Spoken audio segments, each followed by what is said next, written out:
prodi. Oke, di sini. Oh, inilah dosen hitung rasio. Jadi rasio mahasiswa. Ya.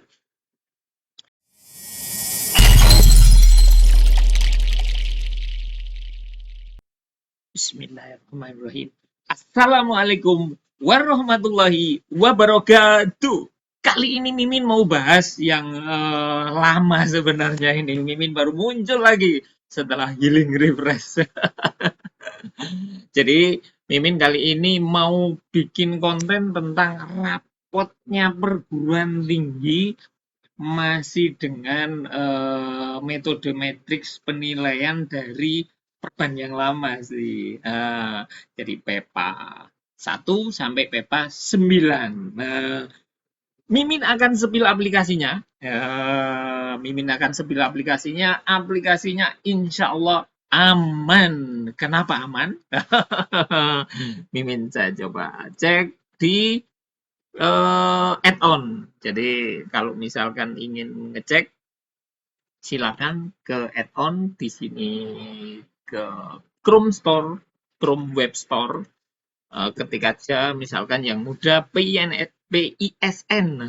Agak belibet ini karena baru ngopi. Bentar.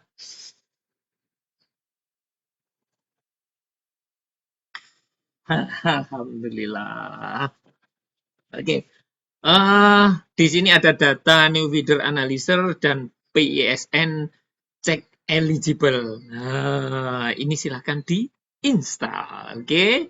Karena Mimin sudah install, Mimin mau coba cek langsung ke aplikasi yang sudah terinstall. Oke. Nah, di sini konfigurasinya bisa diatur koneksi dengan New Feeder. Tuh, jika URL-nya pakai IP, silakan diisi IP, user, dan password-nya. Oke, kita cek koneksi. Oke, nah di sini sudah. Kalau sudah terdeteksi nama perguruan tingginya, silakan langsung disimpan konfigurasi. Oke. Nah, aplikasi add-on ini hanya membaca di tab Chrome akun yang sama dan aktif. Kalau pakai akun yang lain, maka login di aplikasinya maka tidak akan terbaca. Ingat ya, keamanan dari aplikasi ini insya Allah aman, karena dia tidak bisa berpindah akun, dia tidak bisa berada di dua browser yang beda, itu juga tidak bisa. Jadi memang benar-benar aplikasi ini hanya membaca case dari user di Chrome itu yang terbuka. Jadi insya Allah aplikasinya aman. Oke. Nah, di sini ini sudah membaca data di New Feeder, ya, data mahasiswa aktif, cuti, nonaktif, double degree. Nah, ini belum. Mudah-mudahan nanti sama Mimin, sama owner yang buat, ini ditambahkan satu variabel status kampus Merdeka, yang kedua itu menunggu ujian.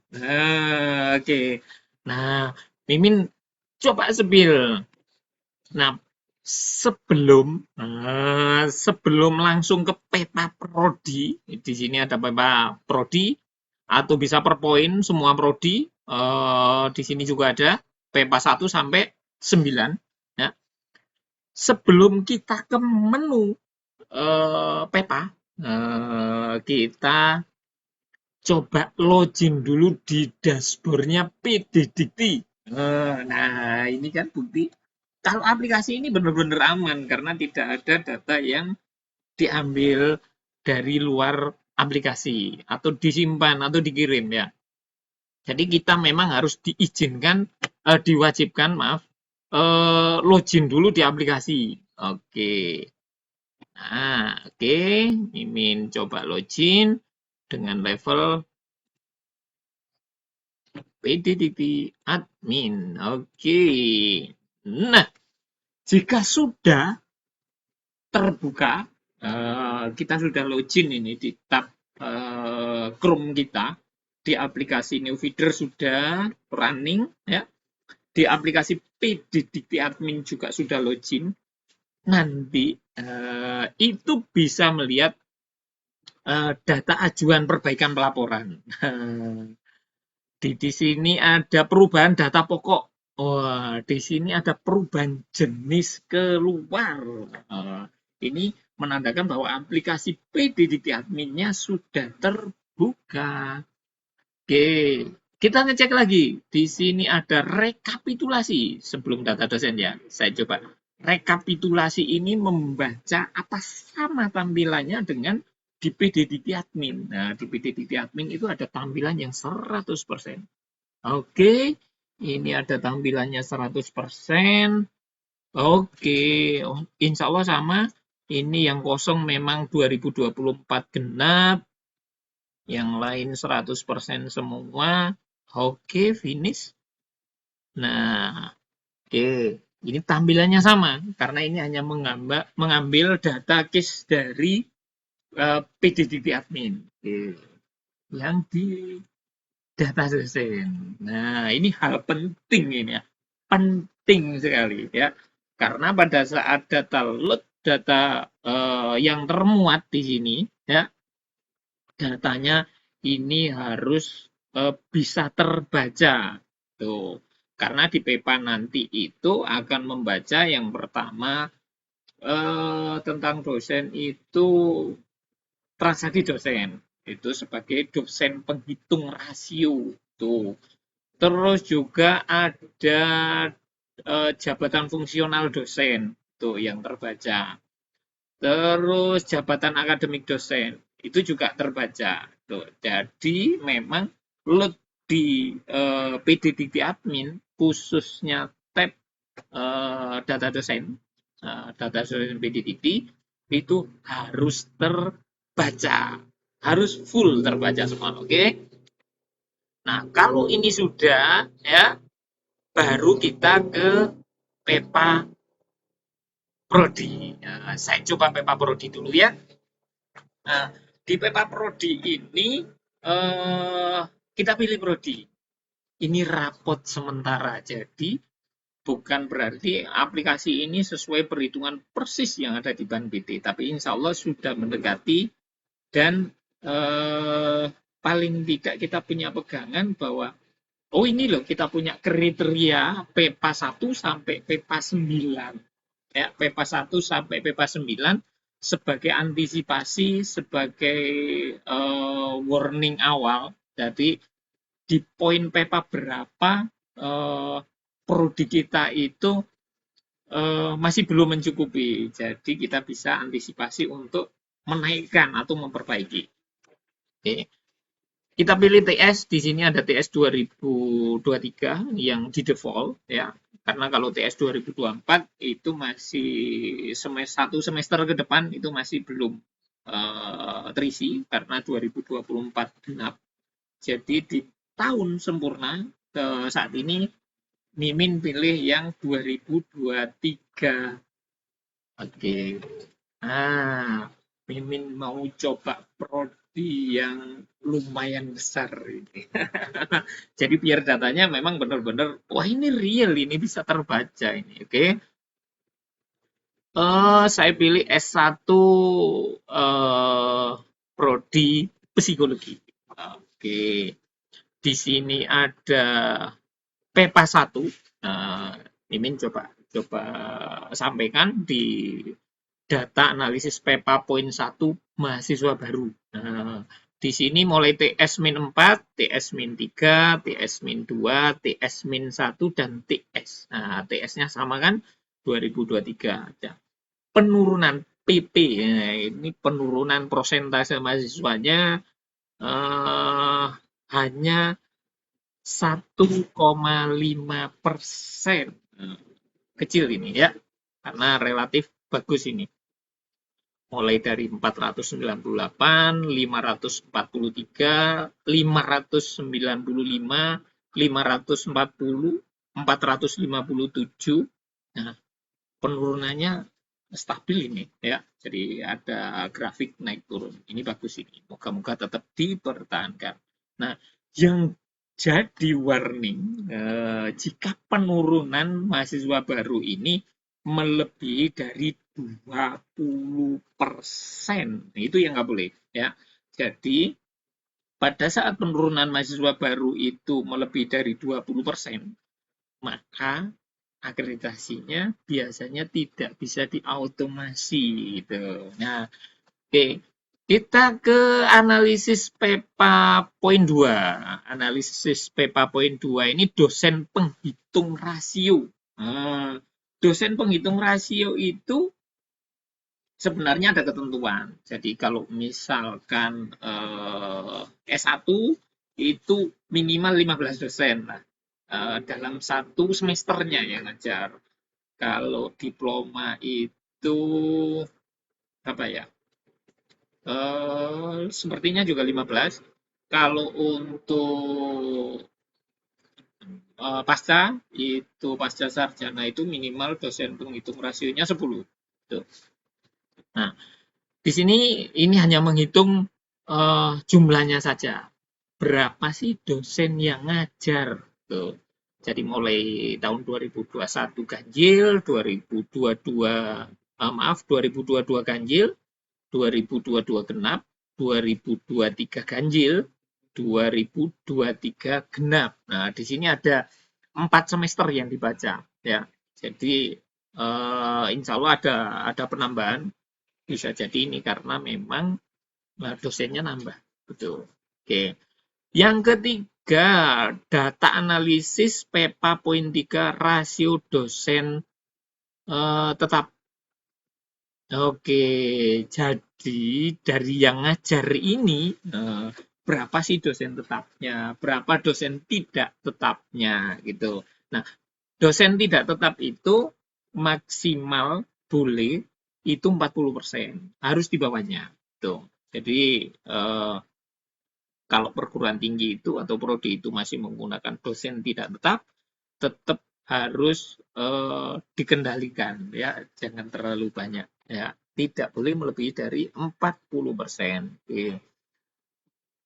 Poin yang keempat, data analisis PEPA poin 4 semua prodi. Oke, di sini. Oh, inilah dosen penghitung rasio. Jadi rasio mahasiswa. Ya, semester 2023 ganjil, nah, itu dari 2.434 ya, dosen yang ngajar itu 63. Oke, nyoba mimin intip ke atas. Nah, di sini di PEPA poin 2 2023 ganjil ini 63 sama. Itu mahasiswanya nyoba mimin intip ke sini. Oh, bukan. Jadi kalau yang di atas itu adalah mahasiswa baru, yang di sini ini adalah mahasiswa yang masih belum memiliki status exit exam atau belum lulus ya di semester itu, atau yang memiliki aktivitas kuliah mahasiswa, bisa aktif, bisa cuti, bisa nonaktif, bisa kampus merdeka atau sedang menunggu ujian. Jadi di peta poin 4 ini adalah mahasiswa yang ada di aktivitas kuliah mahasiswa di semester itu, yang ada di AKM. Kalau teman-teman pengelola PDDT itu biasanya paham. Oke, berapa rasionya? 1:38,63. Nah, ini masih boleh nih karena untuk rata-rata kecukupan rasio itu harus di bawah 1:40. Oke, aman ini ya, aman. Oke, semester 2023 genap dari 2.243. Oh, ini ada selisih, bisa jadi ini mahasiswanya lulus. Oke. Nah, dosennya tetap 63. Nah, karena mahasiswa di semester genap itu rata-rata memang banyak yang lulus, ya bisa turun rasionya 1:35. Bagus ini, bagus. Oke, data analisis PEPA poin 5 itu adalah kelulusan. Nah, kelulusannya ini 196, lulusnya by tahun ya. Yang lulus di tahun 2019 itu ada 196. Yang lulus di tahun 2020 ada 272, 2021 ini meningkat ada 334, di 2022 meningkat lagi jadi 413. Super ini 2023 ini. Ini sepertinya memang layak ini prodi ini bergelar akreditasi internasional. Bagus ini ya. Progresnya terus naik tuh. Jadi lulusan 2023 ada 475 mahasiswa.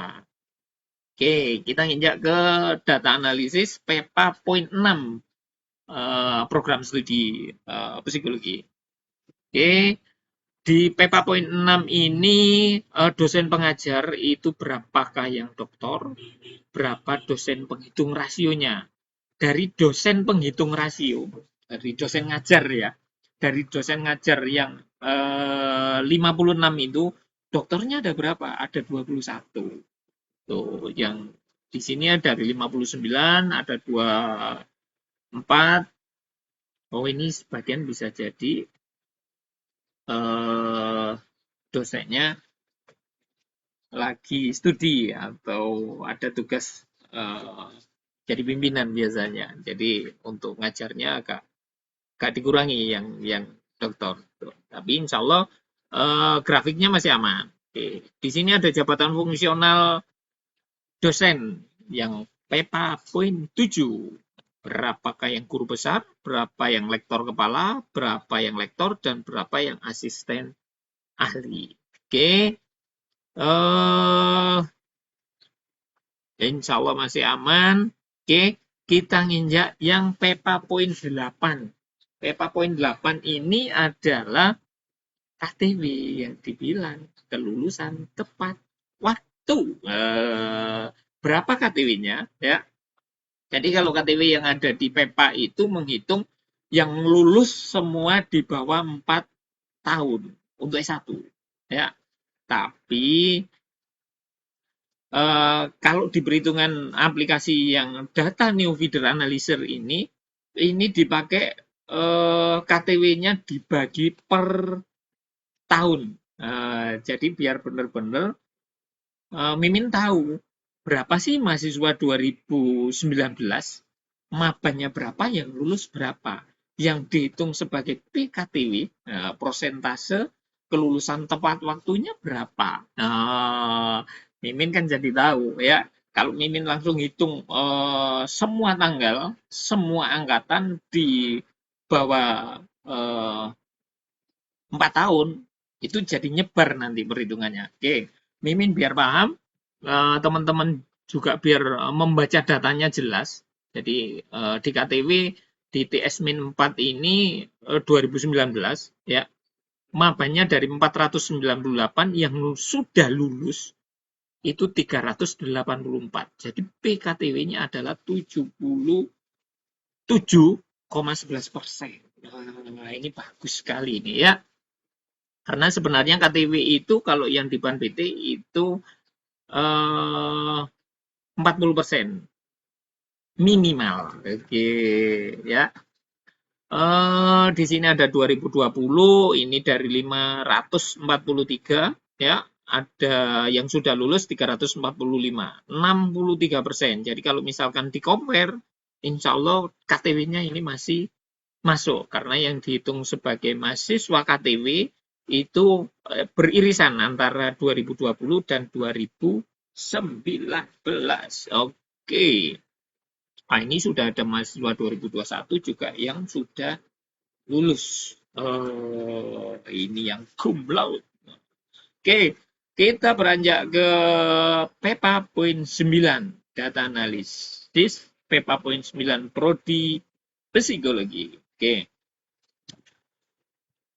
Di PEPA poin 9 ini itu adalah keberhasilan studi, ada yang bilang. Ada yang nyebut lagi itu efisiensi. Jadi yang masuk berapa, yang sampai lulus berapa, yang protol berapa. Ini ada batasan ya. Maksimal boleh protol itu tidak boleh melebihi dari 70%. Jadi ya 30% bolehlah protol, tapi jangan ya. Karena mahasiswa masuk itu berharap lulus. Jadi di efisiensi ini semakin kecil semakin bagus. Tapi biasanya yang lulus 100%, masuknya berapa, keluarnya berapa, sesuai itu kebanyakan di vokasi biasanya, di jenjang-jenjang profesi ya, yang karena memang dia benar-benar niat ya, eh, dia memang waktunya mungkin pendek, bisa jadi memang dia ngejar untuk ikut profesinya supaya lulus gitu. Nah, kalau yang dia satu ya adalah naik turun dikit karena memang kadang mahasiswa niat untuk kuliah itu ada yang kadang tidak tidak lengkap.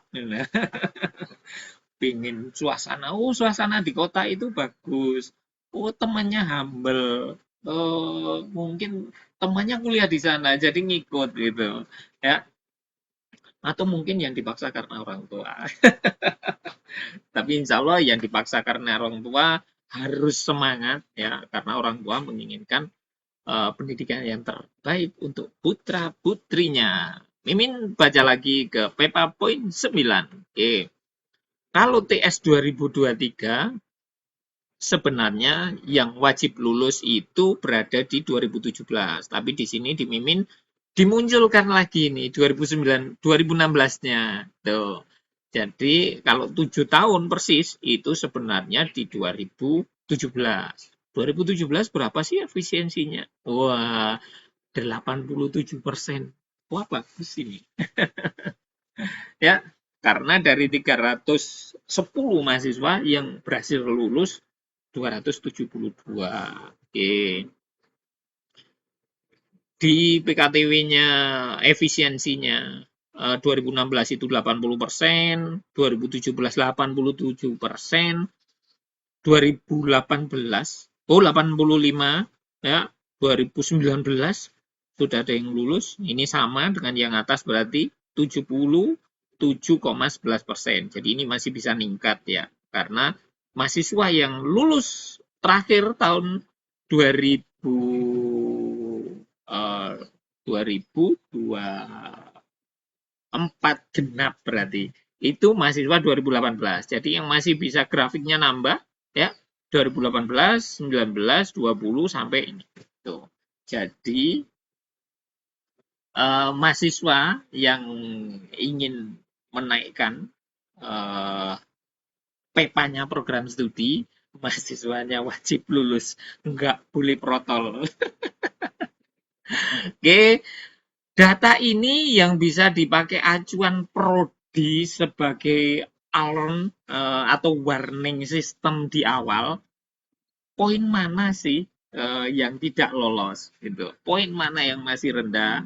Poin mana yang masih belum tinggi? Ya, silakan dicek. PEPA 1 berapa, PEPA 2 berapa, PEPA 3, PEPA 4, PEPA 5, PEPA 6, PEPA 7, PEPA 8, PEPA 9. Semuanya dicek di awal. Ya, sesering mungkin minimal satu semester itu 2 kali meminta data ke pengelola PDDT mungkin yang ada di perguruan tingginya, yang karena yang punya akses untuk bisa login di aplikasi New Feeder Analyzer ini adalah pengelola PDDT. Di awal semester dikasihkan rapot, di akhir semester dikasihkan rapot. Jadi prodi itu bisa tahu di poin mana yang masih lemah, dan aplikasi ini bagus untuk pimpinan perguruan tinggi sebagai dashboard. Syukur-syukur aplikasinya bisa dikembangkan. Ini bisa jadi tampilan dashboard mana yang merah, mana yang saya coba mimin sepil satu ya di penurunan mahasiswa. Oh maaf. Mimin coba di KTW saja. Oke. Jadi di sini ini jika ditampilkan di dashboardnya perguruan tinggi maka ini akan bisa menjadi eh, konsumsi dari pimpinan yang bagus. Dokter itu masa studinya untuk KTW minimal 3 tahun, tidak boleh atau minimal 30%. Oke, kalau magister itu minimal kelulusan di KTW itu di bawah 2 tahun, yang sarjana itu di bawah 4 tahun, yang diploma 3 itu di bawah 3 tahun. Nah, kalau munculnya ada yang merah-merah, ini bisa langsung disemprot. Oke, terima kasih. Jangan lupa jika ada keripik dan sarapan bisa dikirim ke rumah saya. Kalau kritik dan saran silakan tulis di kolom komentar. Terima kasih Mas Biro yang mengikuti di live TikToknya. Teman-teman jangan lupa subscribe channel Kang Ono Bagus. Kali ini Mimin baru upload lagi. Insya Allah akan produktif lagi ini. Wifi-nya baru kena. Dari kemarin wifi-nya kena petir. Oke, terima kasih. Saya akhiri. Semoga teman-teman pengelola PJDT selalu sehat walafiat. Saya tutup. Assalamualaikum warahmatullahi wabarakatuh.